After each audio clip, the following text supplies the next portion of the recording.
You ever notice how your behavior shifts around certain people without you fully understanding why? And let's be honest, part of you isn't here to play the victim. You're here because you want to understand how manipulation actually works. Maybe to protect yourself. Maybe to recognize it. Maybe to finally stop being the one who gets blindsided. Or maybe, and this is the part most people never admit, because understanding dark influence gives you power too. Albert Bandura understood that long before the world did. He said humans don't learn by being told what to do. They learn by watching, by observing, by absorbing behavior like a sponge and repeating it without realizing they're doing it. And here's where it gets dangerous. Someone who understands Bandura's theory, even without studying it, can manipulate you without force, without pressure, without a single obvious move. All they have to do is model the right behavior, reward the reactions they want, withdraw when you step out of line, shape your environment so you start mirroring them without noticing. Let me ask you something honestly. Have you ever reacted like someone else's emotions were driving your body? Have you ever softened your voice, adjusted your energy, changed your personality, simply because they did something subtle? Have you ever walked away from a moment thinking, why did I act like that? That wasn't a random moment. It was social learning, exactly the kind Bandura warned about. And the people who use the dark version of his theory know this. If they can influence what you observe, they can influence who you become. Tonight, you're going to see the 5 manipulation tactics rooted in Bandura's social learning theory. Not the ones in textbooks, but the ones used by people who want control without ever raising their voice. The first tactic reveals itself when someone presents a version of themselves you can't help but imitate. The kind of calm, controlled presence that makes you feel like they know something you don't. Bandura warned that we copy the people who appear powerful, stable, or unshakably sure of themselves. And manipulators know that better than anyone. They don't tell you who they are. They perform it. They become a blueprint you unconsciously follow. Maybe they speak in a slow, steady tone that makes your own voice quiet down. Maybe they hold eye contact just long enough to make you feel exposed. Maybe they move through the room like nothing affects them, and suddenly you're the one feeling off balance. Pay attention, because this isn't confidence. This is bait. If you're the target, they want you to absorb their energy, mirror their behavior, and fall into the rhythm they create. But if you're the observer, the one trying to understand manipulation, notice how powerful this technique is. People imitate what they feel inferior to. And once they start copying, they stop questioning. And here's the twist. They don't model their true self. They model the version of themselves that gets the reaction they want from you. If they want you to trust them, they look trustworthy. If they want you to feel safe, they soften their presence. If they want dominance, they create an aura of emotional unshakability. And you, and whether you like it or not, begin to adjust. Think about it. How many times have you lowered your intensity because someone else seemed above reacting? How many times have you matched someone's calmness even when you were hurting inside? How many times have you tried to impress someone who didn't even raise their voice? That's not coincidence. That's modeling. It's the moment your behavior shifts, not because you chose to, but because someone wanted you to. And manipulators love this tactic because it's invisible. You feel like you're just being your better self. They know you're becoming a version they created. The second tactic shows itself when someone begins to shape your behavior through emotional rewards and punishments. But so subtly that you don't notice it happening, Bandura called it reinforcement. Manipulators call it strategy. And here's the truth most people don't want to admit. Every one of us is influenceable through emotion, especially when the person in front of us knows exactly which reaction will train us. Here's how it works. They give you warmth when you act in a way that serves them. The soft smile, the approving tone, the sudden closeness that feels like a win. You didn't know you were being rewarded, but your nervous system did. And then, when you step outside the role they want you to play, the warmth disappears. Not angrily, not loudly, just gone, replaced with distant silence. The cold shift that makes your stomach tighten for reasons you can't explain. If you're the target, you start bending yourself to avoid that coldness.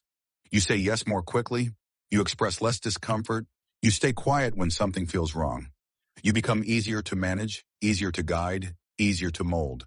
And if you're the observer, the one learning how manipulation works, you'll notice how frighteningly simple this tactic is. Humans chase reward. Humans avoid emotional pain. No one is immune to that wiring. You press where they light up. You withdraw where they resist. Over time, you train their reactions without ever having to say a word. But here's where it becomes dark. The person on the receiving end thinks they're choosing peace, and when in reality they're choosing whatever keeps them from losing your approval. And manipulators know exactly how powerful that is. Think about someone in your life right now. Do they become affectionate only when you're convenient? Do they grow distant the moment you express your own needs? Do they reward obedience and punish independence? If you feel the pull in your chest, that quiet pressure to stay in line, that's not a coincidence. That's conditioning. That's Bandura's theory used against you. That's someone training you the way you'd train a behavior in a child or an animal. And the darkest part? By the time you realize you're being shaped, you've already changed. The third tactic reveals itself when someone quietly restructures your world so they become the center of it. Bandura warned that whatever controls your environment eventually controls your behavior. And manipulators use this principle with frightening precision. They don't isolate you by force, they isolate you by influence. It starts small. A subtle comment about a friend of yours. I don't know. Something about them feels off. A passing remark about someone you trust. They don't really understand you the way I do. A quiet suggestion dripping with concern. Just be careful with them, okay? They're not forbidding anything. That would be too obvious. They're planting doubt, and doubt spreads. If you're the target, you begin watching people differently. You second-guess intentions you never questioned before. You distance yourself from anyone they subtly disapprove of. And without realizing it, your world gets smaller. Not because you chose it, but because someone shaped the environment you observe, and therefore the behavior you adopt. But if you're the one studying manipulation, you see how elegantly powerful this tactic is. You don't tell someone what to do. You limit what they see. You guide what they interpret as safe or unsafe. You become the primary emotional reference point. And once your voice becomes the loudest in their life, their behavior begins to orbit around you. Here's the part that hurts the most once you realize it. You think you walked away from people because of your own intuition. You think you pulled back because something felt off. But it wasn't your instinct speaking. It was theirs.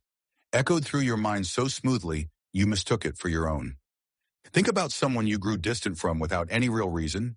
Think about a relationship you lost because someone whispered the right doubt at the right moment. Think about how easy it is to redirect a person when you control the shadows in their environment. This is Bandura's theory turned into a weapon. The moment someone controls what influences you, they control what you become.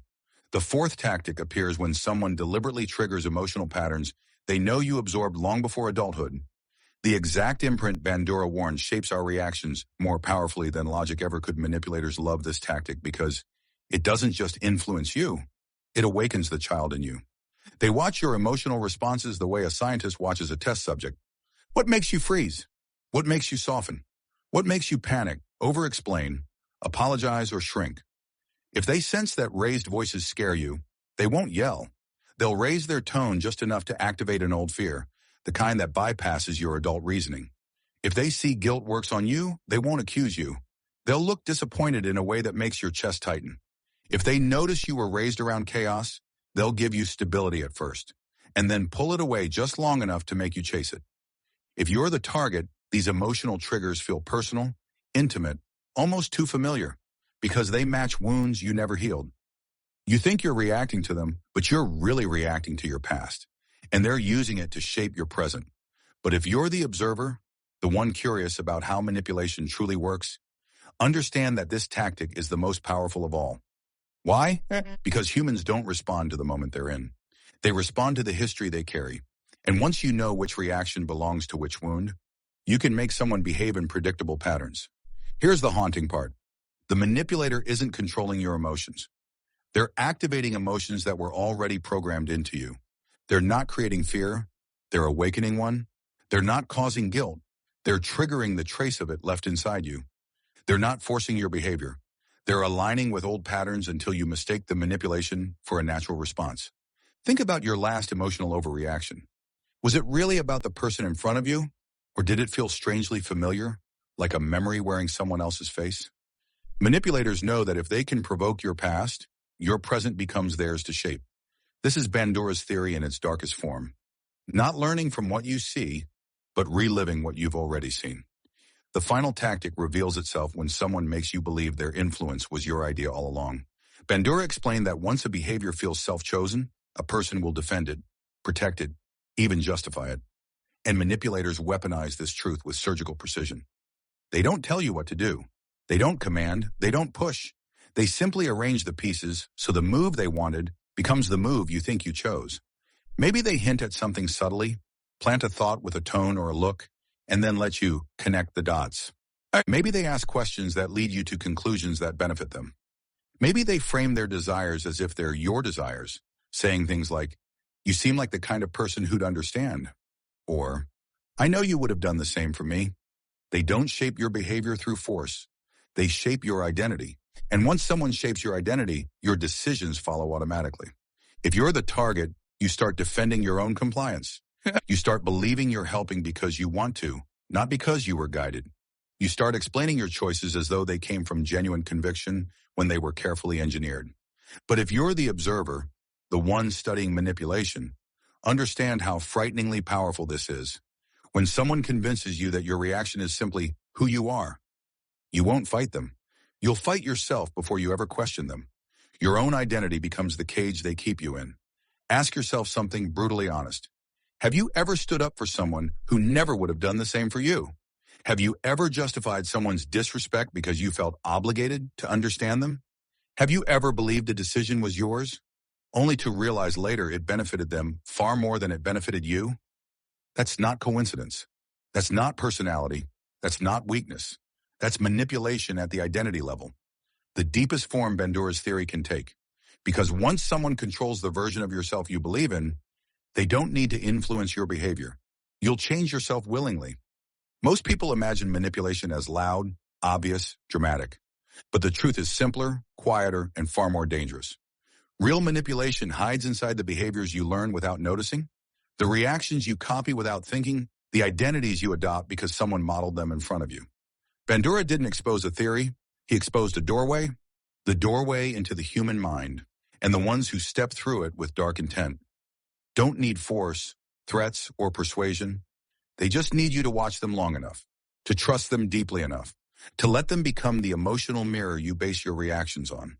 If any part of this felt too familiar, if you recognize the shifts in your behavior, the silent conditioning, the identity you've been shaping around someone else's expectations, then understand this. You're not losing yourself. You're waking up. You're seeing the strings. You're noticing the patterns. And that alone breaks their power. Because the moment you become aware of how influence works, you stop being shaped by it. You stop absorbing it. You stop mirroring it. You see the difference between your instincts and someone else's agenda. You don't escape manipulation by fighting. You escape it by finally understanding the psychology behind it. Protect your mind, and never let anyone else decide who you become.